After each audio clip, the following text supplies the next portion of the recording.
사무엘상 16장 14절에서 23절까지 말씀을 한 절씩 교독하시고 마지막 23절을 함께 읽겠습니다. 14절 제가 먼저 읽겠습니다. 여호와의 영이 사울에게서 떠나고 여호와께서 부리시는 악령이 그를 번뇌하게 한지라. 사울의 신하들이 그에게 이르되 보소서 하나님께서 부리시는 악령이 왕을 번뇌하게 함즉 원하건대 우리 주께서는 당신 앞에서 모시는 신하들에게 명령하여 수금을 잘 타는 사람을 구하게 하소서. 하나님께서 부리시는 악령이 왕에게 이를 때에 그가 손으로 타면 왕이 나으시리다 하는지라. 사울이 신하에게 이르되 나를 위하여 잘 타는 사람을 구하여 내게로 데리고 가니 소년 중 한 사람이 대답하여 이르되 내가 베들레헴 사람 이새의 아들을 본즉 수금을 잘 탈 줄 알고 용기와 무용과 구변이 있는 준수한 자라. 여호와께서 그와 함께 계시더이다 하더라. 사울이 이에 전령들을 이새에게 보내어 이르되 양치는 내 아들 다윗을 내게로 보내라 하며 이새가 떡과 한 가죽 부대의 포도주와 염소 새끼를 나귀에 실리고 그의 아들 다윗을 시켜 사울에게 보내니 다윗이 사울에게 이르러 그 앞에 모서 섬에 사울이 그를 크게 사랑하여 자기의 무기를 든 차로 삼고 또 사울이 이새에게 사람을 보내어 이르되 원하건대 다윗을 내 앞에 모셔 서게 하라. 그가 내게 은총을 얻었느니라 하니라. 하나님께서 부리시는 악령이 사울에게 이를 때에 다윗이 수금을 들고 와서 손으로 탄즉 사울이 상쾌하여 낫고 악령이 그에게서 떠나더라. 아멘. 오늘은 무너진 왕, 준비되는 왕이라는 제목으로 하나님 말씀을 전하려고 합니다. 오늘 우리가 함께 읽은 말씀은 조금 낯설고 이해하기 어려운 그런 본문입니다. 왜냐하면 앞선 13절까지는 다윗이 사무엘에게 기름을 부으는 장면이 나왔고 또 하나님께서 사람의 외모가 아니라 중심을 보신다는 그런 말씀이었습니다. 그리고 들판에서 양을 치던 소년 다윗을 하나님이 선택하셨다. 그리고 성경은 이렇게 기록하죠. 13절 마지막에 이날 이후로 다윗이 여호와의 영에 크게 감동되니라 라고 말합니다. 그런데 오늘 본문 14절에 들어서면서 분위기가 갑자기 바뀝니다. 이 다윗의 이야기가 이어질 줄 알았는데 갑자기 다시 사울의 이야기로 돌아갑니다. 더군다나 악령에 대한 이야기가 나옵니다. 그리고 또 뜬금없이 이 수금을 타는 다윗의 이야기, 그러다가 이제 우리 내일 보게 될 17장에 가면 우리가 잘 아는 이제 다윗과 골리앗에 대한 이야기가 나오죠. 그러니까 읽다가 보면 이런 질문이 생깁니다. 왜 갑자기 이런 이야기가 나올까? 사울의 이야기가 갑자기 왜 또 나올까? 그냥 골리앗의 이야기로 바로 연결되면 더 좋지 않았을까? 라는 질문이 생기는데요. 그런데 오늘 본문은 결코 빼놓을 수 없는 이야기입니다. 오히려 위치상으로는 아주 중요한 위치를 차지하고 있는 이야기죠. 왜냐하면 오늘 본문을 통해서 이 무너지는 왕과 그런 무너지는 왕 사울과 준비되어지는 왕 다윗을 이렇게 극명하게 대비시키는 장면이기 때문에 그렇습니다. 겉으로는 아무 일도 없는 것 같습니다. 사울은 여전히 왕자에 있고 다윗은 여전히 목동이죠. 그러나 여러분 영적으로는 이미 판이 뒤집어지고 있는 중입니다. 한 사람은 무너지고 있고 한 사람은 준비되어지고 있다는 거죠. 먼저 14절의 말씀을 보면 여호와의 영이 사울에게서 떠나고 여호와께서 부리시는 악령이 그를 번뇌하게 한지라 라고 말합니다. 참 이렇게 무거운 말씀이죠. 여기서 우리가 특별히 주목해야 할 것은 이 뒤에 나오는 악령, 하나님이 부리시는 악령보다 그보다 먼저 나오는 표현인데요. 보면 여호와의 영이 사울에게서 떠났다라는 말이 더 우리가 집중해야 되는 거죠. 그러니까 사울의 진짜 문제점은 악령이 들어서가 아니라 그보다 먼저 하나님의 영이 떠났다라는 거죠. 사울이 왜 이런 상태에 이르게 되었을까? 여러분 이건 갑자기 일어난 일이 아니죠. 우리가 이미 앞선 장들에서 사울의 모습을 보아왔습니다. 사울은 반복해서 하나님의 말씀을 불순종하고 그 말씀에 떠났었죠. 그런데 완전히 거역한 것도 아니고 부분적인 순종, 일부만 하고 하나님께 온전하게 순종하지 못했던 모습이 있었습니다. 또 하나님의 말씀을 자기가 생각하는 대로 자기 생각을 하나님보다 앞서 세우는 그런 모습도 있었고 사람들의 시선에 집중하기도 했고 또 회개할 수 있는 기회마저 변명으로 또 책임을 전가하면서 그런 선택으로 결국 하나님의 말씀을 떠납니다. 그래서 우리가 15장 23절의 말씀에서는 왕이 여호와의 말씀을 버렸으므로 여호와께서도 왕을 버려서 왕이 되지 못하게 하셨다라고 사무엘 선지자가 말한 적이 있죠. 그래서 성도 여러분, 사울은 하루아침에 무너진 것이 아니다라는 점, 조금씩 하나님보다 자기 자신을 의지하기 시작했고 조금씩 말씀을 가볍게 여기기 시작했고 조금씩 하나님과 멀어졌습니다. 그리고 어느 순간 영적으로 완전히 무너지는 거죠. 그리고 우리는 여기서 중요한 원리 하나를 발견합니다. 그것은 하나님의 임재가 떠난 자리는 그냥 비어져 있는 것이 아니다라는 겁니다. 다른 무언가가 그 자리를 차지하게 된다는 거죠. 오늘 본문은 그것을 번뇌라고도 하고 또 악령이라고도 말합니다. 사울은 지금 여전히 왕인데 그 왕 안에 평안이 없는 거죠. 왕이라는 권세가 있지만 그 안에 평안, 쉼이 없습니다. 왕궁에 있지만 그 자리가 결코 좋은 자리가 아닙니다. 어떻게 보면 영적으로는 그런 감옥과 같은, 지옥과 같은 자리이죠. 이처럼 하나님의 이 관계, 하나님과의 관계가 무너지면 그 안에 평안은 없어지는 거죠. 평안도 같이 무너집니다. 그러니 오늘 우리 자신을 한번 돌아본다면 여러분, 우리는 혹시 어떤지, 우리는 겉모습은 멀쩡한데 영적인 그런 중심이 기울고 있지는 않은지 우리의 모습을 돌아봐야 합니다. 예배를 드리지만 우리가 예배에 감격이 없을 수도 있고, 기도를 하지만 형식이 될 수도 있고, 또 말씀을 들어도 그 말씀에 순종하기보다는 그 말씀을 판단하는 것이 먼저 되고 있지는 않습니까? 혹 그렇다면 여러분, 나의 마음이 다른 무엇인가로 채워지고 있지 않은가, 하나님 외에 다른 무엇으로 채워지고 있지 않은가를 우리가 점검해야 됩니다. 그리고 혹 그렇다면 우리가 성령님께 의지해서 다시 우리의 마음의 중심에 그리스도를 왕으로 또 성령님으로 가득 채우는, 그래서 우리 안에 그 성령님을 통한 평안과 또 하나님이 주시는 그 사랑의 마음이 가득 채워지게 해달라고 기도하시기를 바랍니다. 그러니까 사울의 이 비극은 그냥 왕좌를 잃기 전에 이미 하나님과의 관계가 깨어지면서 이미 진행되어졌다, 무너져가고 있다. 그러고 보면 우리도 마찬가지죠. 우리가 어떤 외적인 성공, 어떤 외적인 능력보다 우리 안에 먼저 하나님과의 이 영적인 관계, 하나님과의 영적인 이 관계 안에서 우리가 평안을 누릴 때에 그 다른 많은 것들이 오히려 자연스럽게 따라온다는 걸 여러분 꼭 기억하시고 우리 안에 하나님의 영으로 또 우리 안에 마음을 채우시기를 바랍니다. 그런데 이제 흥미로운 것이 이렇게 사울이 무너지는 그런 바로 그 시간에, 동일한 시간의 흐름 속에서 하나님은 이미 이제 다윗을 준비하고 계셨다라는 거죠. 여러분, 다윗은 아직 왕이 아닙니다. 아직 들판에 목동 그대로이고, 그리고 아무도 그가 기름 부음 받은 사실을 모릅니다. 성경에서는 뭐 그걸 감췄다 이런 표시는 하고 있지 않지만, 나중에 다윗이 사울 앞에 지금 드나들고 있지만 나중에 골리앗 이야기, 그리고 그 군대 장관 이야기, 이런 것들 하는 과정 속에서 아무도 다윗이 기름 부음 받았다라는 걸 모릅니다. 그리고 이제 비공식적으로 하고 있는 거죠. 알리지 않고 있습니다. 그러니까 아무도 다윗이 기름 부음 받은 사실을 모르고, 심지어 다윗 자신도 앞으로 어떤 일이 펼쳐질지 몰랐습니다. 그런데 이제 놀라운 일이 벌어지는 거죠. 왕궁에서 사울의 신하 중에 한 사람이 갑자기 이런 말을 합니다. 내가 베들레헴 사람 이새의 아들을 보았는데 라고 말하면서 아주 신기하게도 이 사람이 도대체 언제 다윗을 봤는지 모르겠지만 다윗을 사울 왕에게 소개하면서, 특별히 다윗의 오늘 말씀해 보면 이 사람은, 무명의 이 사람은 다윗을 오랜 시간 동안 아주 자세하게 살핀 것 같습니다. 왜냐하면 그가 어떤 것들을 할 수 있고, 그리고 이게 지금 왕에게 추천할 만큼.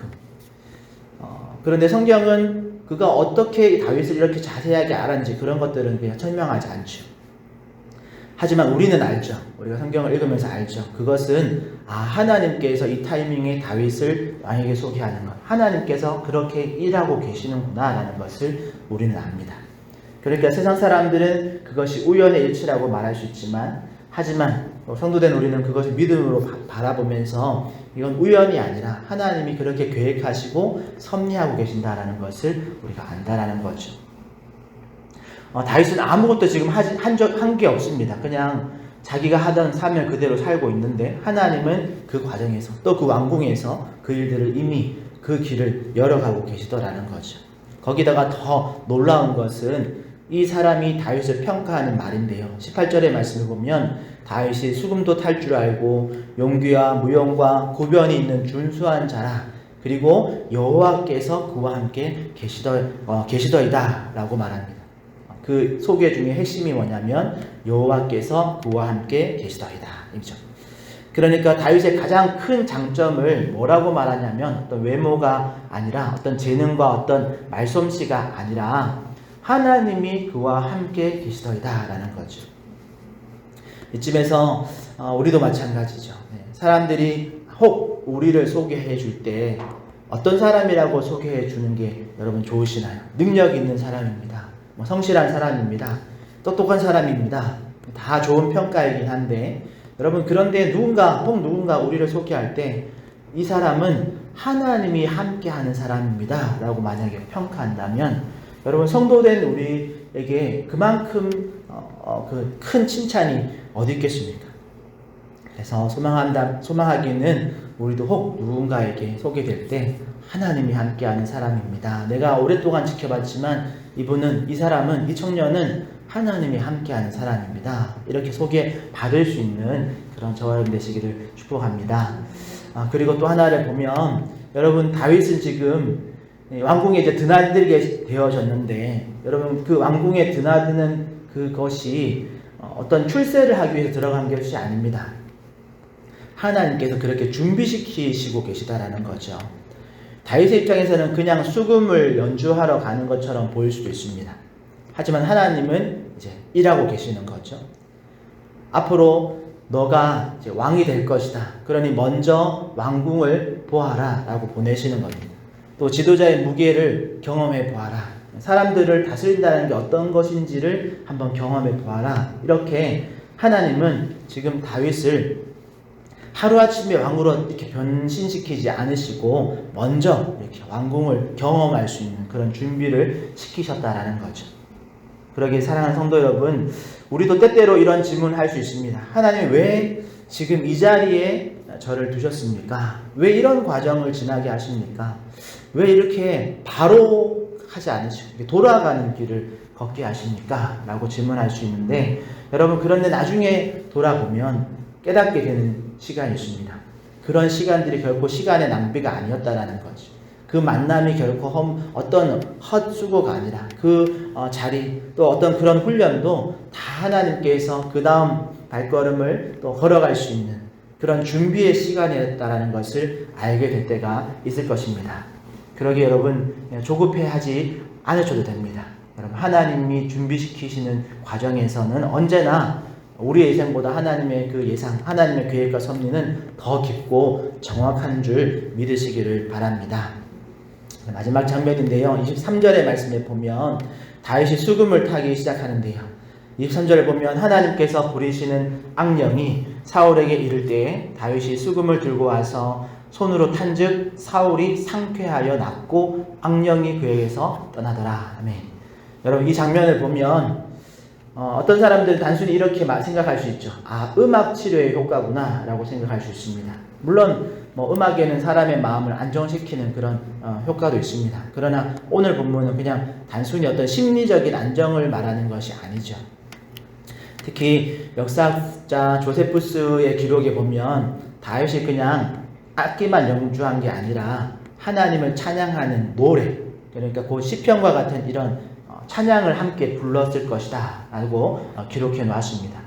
물론 이걸 단정지을 수는 없지만 하지만 분명한 게 있죠. 그게 뭐냐면 본문은 단순한 음악 이상을 말하고 있다라는 겁니다. 왜냐하면 다윗이 수금을 연주할 때에 악령이 떠났기 때문에 그렇습니다. 그러니 이 장면은 그냥 단순한 힐링의 장면이 아닙니다. 하나님께서 다윗을 통해서 사울에게 은혜를 베푸시는 장면입니다. 여러분 잘 생각해 보면 이게 아주 놀라운 상황입니다. 하나님이 사울을 이미 버리셨습니다. 버림받은 왕이죠. 무너진 왕입니다. 그런데 하나님은 그를 완전히 그냥 버린 상태로 내버려 두지 않으십니다. 사울이 그렇게 괴로워할 때 그가 숨을 쉴 수 있는 틈을 주시는 거죠. 다윗을 통해서. 그리고 동시에 다윗도 준비시키시는 겁니다. 그러니까 이 과정을 통해서 지금 이 두 왕을 한꺼번에 다루시고 계신 겁니다. 다윗에게는 훗날의 왕이 될 그 사람을 아주 이렇게 중요한 교육을 시키는 그런 과정으로 이 시간을 사용하고 계시고, 또 사울에게는 어떻게 보면 어떤 경고, 그렇지만 그 경고뿐만 아니라 그 안에 은혜를 베푸는 그런 시간들을 가지게 하신다라는 거죠. 하나님이 그렇게 아주 깊이 또 아주 중요한 이런 일들을 지금 행하고 계시다라는 거죠. 말씀을 정리해 보면, 여러분 사랑하는 성도 여러분, 오늘 본문의 제목처럼 무너지는 왕이 있고 준비되는 왕이 있었습니다. 같은 시간에 겉으로 보면 사울은 여전히 왕이었고 왕궁에 앉아 있었습니다. 권세도 있었고 여러 가지 많은 것들이 다 왕에게 더 많은 것들이 유리해 보이는 모습이 있었습니다. 그렇지만 실제로는 사울 왕은 무너지고 있었습니다. 반대로 다윗은 아직 아무것도 아니었습니다. 왕도 아니고 그냥 여전히 목동이었고 이름 없는 청년이었습니다. 그런데 하나님은 이미 그를 왕으로 준비시키고 계셨습니다. 오늘 우리도 마찬가지입니다. 혹시 우리의 삶을 보면서 내 삶이 너무 평범해 보이거나 또는 아무런 변화가 없는 것 같거나 또는 내가 뒤처지는 것처럼 느끼실 수 있습니다. 그러나 우리 성도 여러분, 하나님은 우리가 알지 못하는 순간에도 일하고 계시고 또 우리를 준비시키시고 또 빚어가고 계신 줄 믿습니다. 그러기에 여러분 조급해하지 마시기 바랍니다. 또 비교하지 마시기를 바랍니다. 무엇보다도 사울처럼 하나님과 멀어지는 삶이 되지 않도록 여러분 우리의 마음을 잘 돌아보시기를 바랍니다. 여러분 사울은 그 보이지 않는 하나님의 그런 행하시는 과정 속에 조급해하면서 자기의 방식으로 하다가 사무엘과의 관계도 깨어지고 하나님과의 관계도 깨어졌습니다. 나중에는 우리가 또 보겠지만 다윗과 자신을 비교하면서 하나님과 더 관계가 멀어졌습니다. 반대로 다윗은 기름 부음을 받았습니다. 자기가 이스라엘 리더가 될 것을 이미 알았습니다. 그런데 들뜨거나 섣불리 행동하지 않았습니다. 여러분 오늘 말씀을 보면 왕궁에 드나들기 시작했습니다. 왕의 바로 옆에서 왕의 모습, 왕의 측근이 되어서 왕과 함께 행동하게 되었습니다. 그런데 여러분 그런 상황에 있지만 다윗은 언제나 어디서나 그냥 묵묵히 그리고 여전히 여호와와 함께하는 사람으로 있었습니다. 그러니 다윗에게는 나 기름 부음 받았는데 왜 빨리 왕 안 시켜주시냐 이런 조급함이 없었습니다. 사울 왕의 그 영적인 상태를 보면서 왕이 저렇게 이제 무너졌으니까 조만간에 저 자리 내 자리 될 거다 라고 그렇게 비교하거나 욕심부리지 않았습니다. 그저 목동으로 있을 때는 목동의 모습으로, 수금 타는 자에 있을 때는 수금 타는 자의 모습으로, 왕의 무기 든 자로 있을 때는 왕의 무기 든 자의 모습으로 다윗은 언제 어디서나 하나님과 함께하는 것으로 만족하는 사람이었습니다. 오늘 우리도 다윗과 같이 여러분 어디에 있든지 하나님께 어떤 약속을 미리 받았든지 여러분 그것으로 너무 빨리 달려가려고 하지 않고 오히려 임마누엘의 그 하나님, 나와 함께 하시는 그 하나님으로 만족하면서 묵묵히 내게 맡겨진 삶을 살아가는 그런 은혜가 있기를 축복합니다. 그래서 누군가 우리를 보면서 저 사람은 하나님이 함께하는 사람이야 라는 소개를 하고 또 우리 화전충영교회를 보면서 저 교회는 하나님이 함께하시는 교회야 라고 소개를 하는 이런 놀라운 복이 우리 한 사람 한 사람 또 우리 교회 가운데 있기를 예수님의 이름으로 축복합니다. 기도하겠습니다. 하나님 감사합니다. 오늘 무너지고 있는 이미 무너져버린 사울의 왕과 또 알지 못하지만 하나님께서 이미 준비하고 계신 다윗의 모습을 보았습니다. 하나님 이런 모습을 통해서 우리 안에 중요한 가치, 중요한 기준점 하나님이 함께 하시느냐 그렇지 않느냐를 우리가 잘 점검할 수 있는 우리 모든 성도들 되게 하여 주시옵소서. 하나님 어떤 순간에도 우리가 조급해하며 또 비교하며 그렇게 하나님과의 관계가 멀어지는 것이 아니라 오히려 어떤 순간에도 하나님과 함께하는 하나님께 집중하는 그런 우리들 되게 하여 주시고 그로 인해서 누군가에게 우리가 정말 하나님과 함께하는 사람으로 함께하는 믿음의 공동체로 그렇게 보여지고 인정받고 그렇게 소개되어지는 놀라운 은혜를 더하여 주시옵소서. 오늘 하루도 이번 한 주간도 주님과 함께하며 그렇게 살아가는 복을 더하여 주시옵소서. 감사하며 예수님의 이름으로 기도합니다. 아멘. 하늘에 계신 우리 아버지여, 이름이 거룩히 여김을 받으시오며 나라의 뜻이 하늘에서 이룬 것 같이 땅에서도 이루어지이다. 오늘날 우리에게 일용할 양식을 주옵시고 우리가 우리에게 죄 지은 자를 사하여 준 것 같이 우리 죄를 사하여 주옵시고 우리를 시험에 들게 하지 마옵시고 다만 악에서 구하옵소서. 대개 나라와 권세와 영광이 아버지께 영원히 싸움나이다. 아멘. 이 말씀 붙들고 기도하실 때 우리 영적인 상태 잘 점검해 보시고 혹 나는 영적으로 무너지고 있는가 아니면 준비되고 있는가. 여러분 그 무너짐과 또 준비됨 세워짐의 기준은 하나님과 함께 하느냐 그렇지 않느냐였습니다. 그러기 오늘 하루 가운데 하나님 나와 함께 해주시고 또 하나님과 함께하며 잘 준비되어지는 하루 되게 해달라고 기도하시고 또 우리 안에 그런 하나님이 함께 하심으로 주시는 평안과 또 감사가 넘치는 삶 되게 해달라고 또 우리 기도하실 때 김용용 장로님 우리 마지막 또 회복기를 잘 또 보내게 해달라고 기도하시고 우리 김원희 사모님 또 허리가 또 많이 안 좋다고 하셨는데 여러분 그 가운데도 하나님께서 은혜 베풀어 달라고 기도하시고 여러분 개인의 기도 제목 가지고 주님 한번 잡고 통성으로 기도하며 나가겠습니다.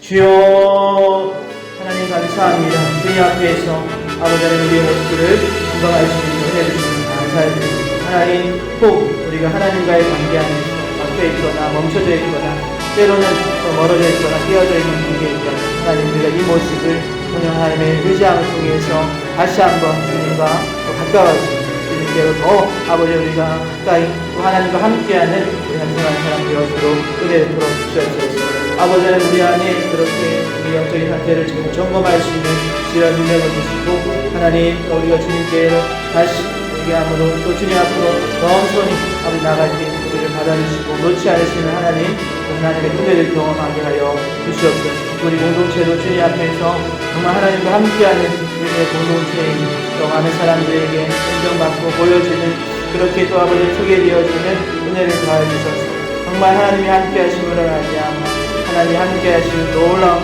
하나님이 주시는 평안과 감사의 삶들을 살아가는 귀한 공동체가 되어지도록 주님 은혜 더하여 주시옵소서. 오늘 주님께서 그 모든 또 아버지 하나님 약한 부분들 또 아버지 모든 부분들을 주님께서 돌아봐 주시고 주님께서 친히 간수하여 주시고 또 만져주시고 함께해 주셔서 하나님 평안함으로 또 강건함으로 건강함으로 회복되어지는 놀라운 복들 더하여 주시옵소서.